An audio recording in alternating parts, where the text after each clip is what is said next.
The review embargo for Dragon's Dogma 2 has lifted and reviews are trickling in from every outlet, content creator, and what have you. In this video today, I want to act as a bit of an aggregate to a lot of what I've seen across the day to discuss what people are saying about Dragon's Dogma 2 and whether or not it's a solid looking game. I unfortunately do not have a review copy of the game, and I don't want to waste anyone's time. So if this is your first time on my channel, the way I do things is by upfronting the knowledge of my videos so you can decide if it's the right one for you. So for starters, I've put a link to Metacritic in the description, and the majority of reviews have put the game at an 8 or higher with an aggregate score of 8.7. Simply click that link and take a look at any of the ones that stand out to you. Let's hit the biggest topic up front, as it's one of the more controversial ones, and that is performance. The Xbox Series X seems to be the big loser of the bunch when it comes to performance, with Fextra Life remarking that it hovers in the 30 range of FPS or so. PS5 sees strong performance of 40 to 50 FPS, which might be bolstered with the PS5 Pro coming out later this year. PC reigns supreme, of course, but that is going to come down to hardware, and your mileage may vary. The majority of reviews are on PC and PS5, with only a handful on Xbox, and even those seem to come from Xbox exclusive outlets, so they feel a bit biased to me without remarking much on the performance. So just know that going in, Xbox players, that you might deal with less frames, but it ultimately seems to be something that sucks but isn't game-breaking from what I've read. Outside of that, the game is getting glowing reviews about how much of a throwback style of game that this is. There's no hand-holding, and it's very much a pick-your-own-adventure style of game. GameSpot remarked, "I could regale you with myriad tales from my 40-hour adventure without even mentioning an actual scripted quest line," which I think is a strong line that is mirrored across almost every review I've read. You'll be playing a game that is entirely your own construction based off of your hunger for adventure. Do you want to go into that dungeon, or would you rather complete the quest you're on? The choice is yours. The improvements upon the first game's vocation systems are marked and greatly needed, allowing you to switch vocations very easily and having your stat scaling be locked to that vocation. Meaning, if your character is level 12, swapping between vocations allows your stats to match a level 12 version of said vocation. Because your vocations have ranks, your character has a level. Big oofs come down to clunky quest design, forcing you to really have to do a lot of searching for where quest objectives are. Spotty UI that, while improved upon the first game, might still snag here and there. And this will obviously take some getting used to. Also, a lot of reviews remark that the early game can seem very flat or boring. And personally, I see that as a bit of a positive, because this game is not going to bend to you. So you need to learn how the systems work, and the early game being slower to introduce new concepts might be better while you work within things like a punishing save system or an NPC dialogue system that will force you to pay attention to what they need versus skipping what they say to check a quest log later. This all boils down to what seems like an intoxicating adventure with a few blemishes that will either turn you away completely if you're expecting a Soulsborne game, or enrapture you if you're looking for another open world engrossing RPG where you set the pace for the type of adventure you want. But that's really the breakdown of everything I've read so far. I've broken this video up into a good and a bad section, parsing the information of a lot of the pros and cons I've scooped from all the interviews I poured over. So if that's all you wanted to know, please feel free to just simply shut the video down and continue your hype for Dragon's Dogma 2. Before you do, please don't forget to like, comment, or subscribe if this video helped you out, as that is a huge help and impact to my channel. And if you've not picked up Dragon's Dogma 2 for PC, you can use the link to my Capcom affiliated Nexus Store in the comment section below. This will get you a key directly from the developer, and I get a 20% commission, which goes a long way towards supporting my mini Aussie's vicious treat addiction. But please always choose what's best for you and your wallet. Let's get started here on what are people saying about Dragon's Dogma 2. So with that being said, let's talk about the good things about Dragon's Dogma 2. And Dragon's Dogma 2 it's different than a Souls-like game. It's truly an open world experience where the game is geared more towards exploration than the linear experience of, say, the Souls-like series, or, many other conventional RPGs at the time. And Hideaki Itsuno, the game director, deliberately made the game this way. He wanted it to feel like a game that was very alive and open and dynamic, and he wanted it to have this online system that is not necessarily co-op, but it's a little bit different, right? Kotaku did a really interesting kind of foray in the beginning of their review, talking about how they approached the pawn system for this game and how it was essentially called BBS RPG, a reference to bulletin board systems, which is kind of a reference to the way that the World Wide Web used to operate. And Kotaku says, in essence, he wanted to bottle the strange, murky sensation of early internet forum browsing, of forging relationships with people who you can only perceive as text on a screen. This is kind of the same thing we get from the Soul series when it comes to the little remarks that are left through the game in the ground. And that comes to life with your pawn. The pawn mechanics have been streamlined and made a lot better here in Darkest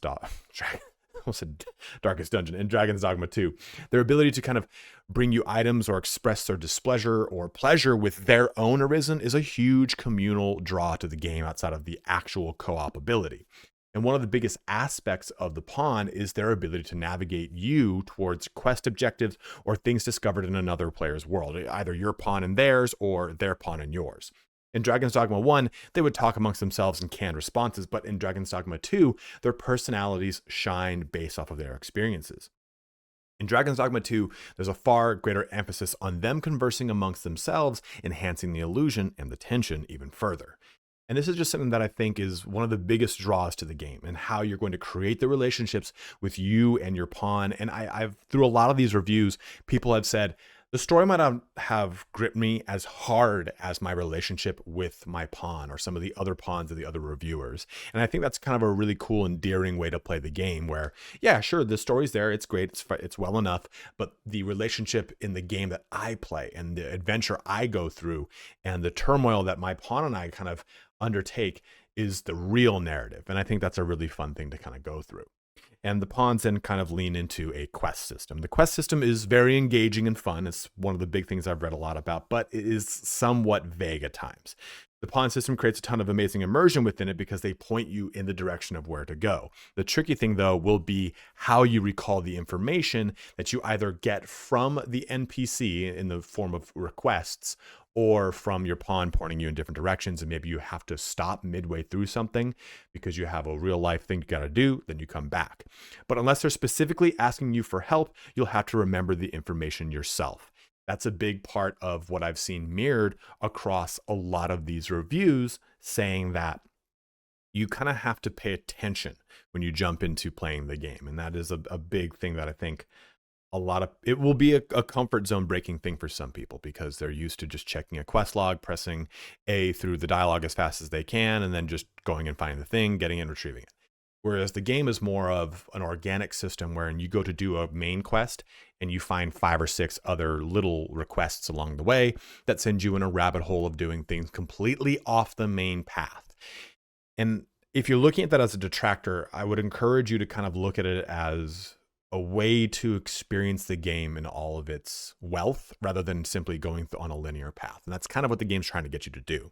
A big addition, though, to Dragon's Dogma 2 is camping. And you do camp in the first one, but not in the way that you do here. It's one of the best inclusions to the game as it allows for on-the-fly swapping of skills, augmentations, and other ways to gear out characters before a big fight or next dungeon, because you're going to be spending a lot of time in between these town visits fighting big monsters.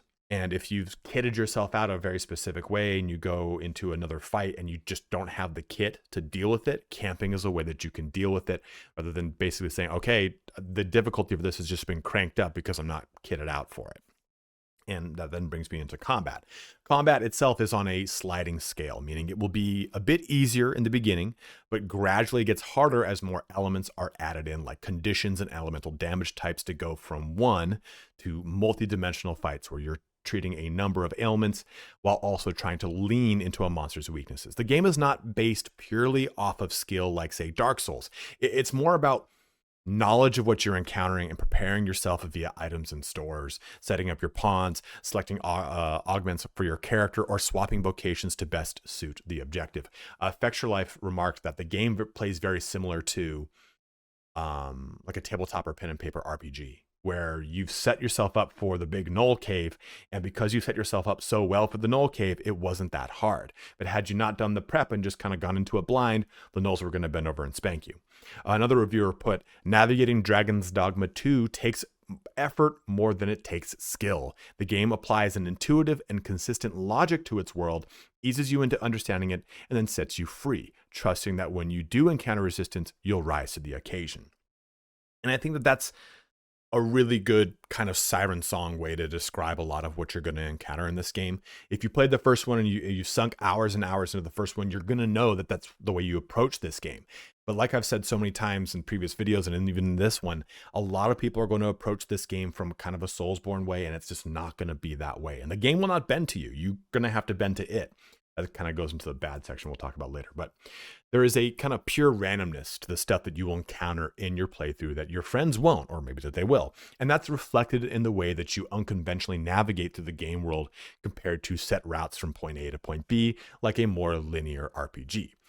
Now, on top of all of this, we have our vocation system, and you can swap between vocations very fluidly and easily, allowing you to play a new vocation at any point with stats that will match your character level, as these are now separate from your vocation ranks. Before, in Dragon Dogma 1, you would get stats off of leveling up your vocations or leveling up as a vocation. Now, you level up a character, and your vocation will give you stats based off of your level.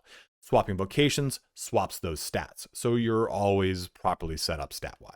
One reviewer put, changing vocations is breezy and automatically reallocates stats, so it's confirmed and awesome and beautiful. But passive skills are a big portion of vocations, and passive skills are called augments that are unlocked via one vocation, and they are skills that can be transferred to another vocation. So this allows you to kind of customize your approach to, say, maybe playing a mage after sinking hours and ranks into fighter. You can pull some of those augmentations across to make for a tankier mage, or a different mage that leans into different directions. But the game ultimately, to kind of come to the end of this section, the game doesn't end when the story ends. And that's a Capcom thing, right? We always get a new game plus in a Capcom, but there's more to it than just simply a new game plus. There's a lot of hunting to be done in the post game, where you experience new currencies and ways to get items. You can hunt specific monsters to find new gear because it's crafted in town, kind of like Monster Hunter, right? So you get that as a post game activity on your current save. New Game Plus exists, and you can also jump into that direction with New Game Plus, exploring the game in a whole different way. A lot of reviewers remarked that they went through portions of the game that they said to themselves, man, when I go to do a new game plus, I'm going to go through that other portion that I didn't even touch. And I think that's really awesome, enchanting, because the game world is massive. Another big kind of takeaway when it comes to the graphics and the approach of the game is it has good art direction. Not amazing, but good art direction. Amazing armor design, though, and great sound design. I've heard that the soundtrack is not as amazing as the first one, but it still scratches the same kind of itch as the first one. And ultimately, when it comes to time played and how long you can play the game, more or less, it's 50 or so hours for the main story, with well over 100 hours plus across side quests and end game content. So that is all the good things for the game. What about the bad? What about the things that really just don't hit home? And a lot of these we've kind of talked about, but they're going to be mirrored here, and they're going to be kind of mirrored to some of the good things. The side quests, and for example, we talked about that in the good section as something that's actually kind of nice and great about the game, but the side quest directions are quite vague. So it does require a bit more concentration when it comes to picking up quests, because the quest log is, well, vague. Also, the poor save system has been cited by some reviews as being the cause to replay chunks of time lost after forgetting to save.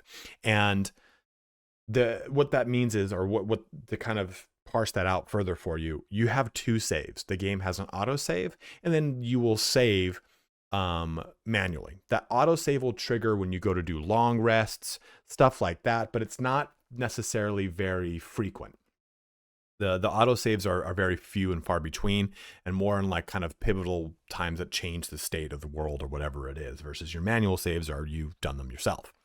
And another big portion, and I'm going to bring these all together with some quotes, but another big portion is that early portions of the game can feel repetitive, as there are really, only 3 or 4 monster types that you'll encounter en masse before you hit a few of the rarer, larger creatures. And that might be at nighttime, which is an entirely different time of play. It's pitch black. Monsters are way harder. It's a whole different ball field. This falls to the wayside, though, as you move into harder portions of the game, but it can make exploration tedious, as you'll be dealing with those weaker monsters without a lot of great return, meaning you're not going to get great loot. And some quotes to kind of mirror that here is, what I don't enjoy as much is not a very fun early game, terrible save system, and poor mission direction. Another one is, I could have the last in rest save as a mistake, but whenever I did that, I could lose upward of an hour of progress. As a result, I needed to walk away from the game to vent my frustration. And those two quotes kind of pepper what you're going to kind of deal with, at least from this reviewer's perspective, right? These are both from the same review here. But I think they're a really good juxtaposition to a lot of the people saying all the really great praise. I think this is a really good look at saying like, hey, expect these things, because all the really great stuff that people are saying about the game, if you're not used to the style of save system, or if you don't have that kind of itch like I do. Like I personally, when I play video games, it's like I'm playing Counter-Strike and I reload all the time, right? I'm always saving. I reload my gun and I'm playing Counter-Strike. After I shoot 2 bullets, I take two or three steps in an RPG. I've just saved the damn game. But another big detractor here is that the UI, I mean, it does have a good deal of clunk to it still, and nothing as egregious as the first one, but you will encounter issues navigating certain things here and there. And that has been cited by some people, but they've overall said that it's a much stronger step in a better direction. The graphics, though, overall are not going to break the bank, in that they are not over the top amazing. The game looks good according to most reviewers, but not that bleeding edge of needing the top tier graphics card. A lot of unique landscape choices, but ultimately nothing wow. The graphical wows come from particle effects and your abilities, and less the actual game world. So more your character's actual jumping around and doing their abilities, and less the actual world going, oh man, this is stunning. And some good quotes on that are, it's also one of the worst looking and worst running games on the RE engine. Its game design feels unpalatably old school in some ways, and it's not quite as instantly fun as other emergent games I mentioned. And another one here, frame rate drops are frequent in cinematic cutscenes, and facial animation and cinematic framing is terrible when conversations take place in the world. And this quote, as well as the next one I'm about to say, lean into the next subject we're going to talk about. It is made worse when the game starts lagging due to an overload of visual effects on the screen. So the things that might look the best are actually going to be the things that are going to hinder you performance-wise, which is what we're going to talk about now. Because performance on the Xbox is the lowest performer on the list, with the PlayStation hovering around 40 to 50 FPS and the PC being king. But this is obviously going to go down to your hardware, like I said in the intro. I'd argue that if you don't have like a 2880 or 2080 graphics card or better, you're probably going to have some good hiccups here. I don't think the 10 series of GPUs are really going to rough through this in a good fashion. But again, you could probably still just turn down a lot of the graphics and be just fine. But I think you're probably going to need a 20 series or higher. And Dragon's Dogma 2 is more of an experience than a game to kind of simply beat. And what I mean by that is that the game has a number of things it offers you to do. Quests, little side forays, etc. And you'll need to adapt your comfort zone for facing this stuff. Quests will fail if it's taken too long. Characters will die if not healed in time. Opportunities will be missed if sidelined. So while that might seem like you'll have anxiety racing to do everything, it's more of a life lesson of not taking on too much of one thing at a time with this game, because it's going to punish you. And there's even a remark here. Ultimately, Dragon's Dogma 2 is more about the stories players make for themselves while on a journey, rather than the one Capcom handcrafted for them. And I think that that's really what you should be taking a look at with this game, is that you are creating this narrative for yourself, for your pawns, and jumping into it. And that's not a bad thing, but it is something to be wary of, or at least know that, wow, you know what, this story maybe is not capturing me like Baldur's Gate. Baldur's Gate is a story of stories. It is a game that's going to tell you the narrative of everyone you interact with, and it's going to be very interesting, and it's going to have so much meat to it. Whereas Dragon's Dogma 2 is more about you being an individual in a world, and that world going on with or without you. It doesn't matter. And you have to lean into the directions you want to lean in and pull out the fun from it that you want to pull out from it. That's not to say that it's going to be bland and boring, but you didn't like playing Skyrim because the story was amazing at first blush. You liked playing Skyrim because you liked going off into that random Dwagar cave and figuring out what was up.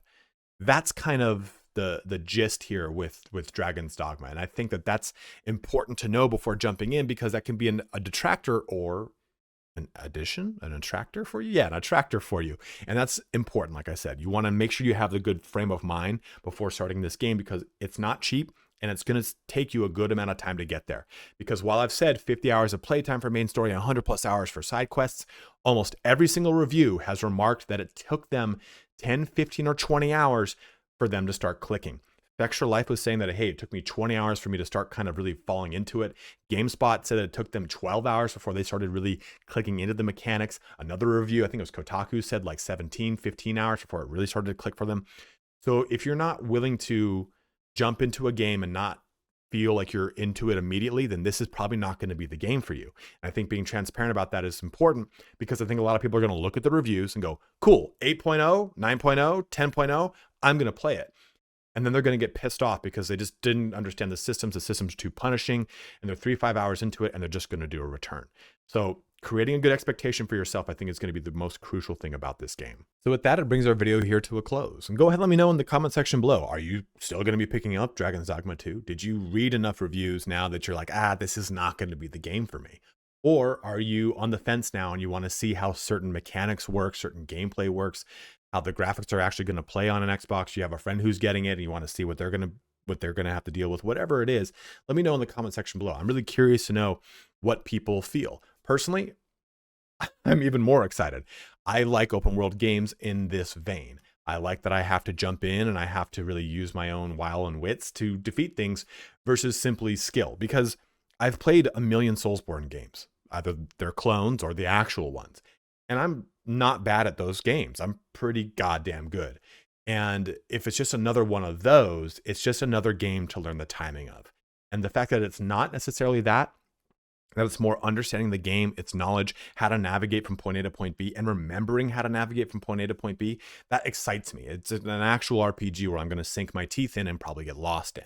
So if that doesn't excite you, I don't think you like the game as much. But as always, let me know in the comment section below. Thank you so much for watching here today, guys.